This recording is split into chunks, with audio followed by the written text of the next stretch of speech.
প্রশ্নে বলেছে রবি ও মধুর সংগ্রহে থাকা গল্পের বইয়ের অনুপাত 2:3। গতবার বইমেলায় মধু নতুন করে 3টি বই ক্রয় করার ফলে এখন তাদের কাছে থাকা গল্পের বইয়ের অনুপাত হয় 1:3। রবি ও মধুর বই প্রথমে কয়টি করে বই ছিল? তো রবি ইস্টু মধুর বইয়ের অনুপাত ছিল প্রথমে 2:3। এটা হচ্ছে প্রথম অনুপাত, প্রথমে এদের কাছে এই বই ছিল, পরে তাদের বই অনুপাত হয়ে গেছে কত? 1:3। এবার এদের মধ্যে কে বই কিনেছিল? বই কিনেছিল মধু বই কিনেছে, রবি কিনেনি। তাহলে রবির তো প্রথমে দুটো বই ছিল, তাহলে এখনও তো সেম থাকা উচিত। তাহলে সেম করি, সেম করা মানে এটাকে 2 দিয়ে গুণ, মানে পুরো অনুপাতটাই 2 দিয়ে গুণ হবে। তাহলে 2 দিয়ে গুণ করলে কথা হয় 2 দুগুণে 4 হয়, আর 3 দুগুণে 6 হয়।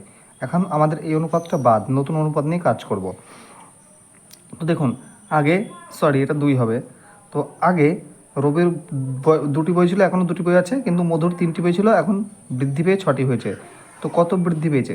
3 বৃদ্ধি পেয়েছে। আর অরিজিনালি তার বই বৃদ্ধি, সে কটা কিনেছে? 3টি বই কিনেছে এক্সট্রা।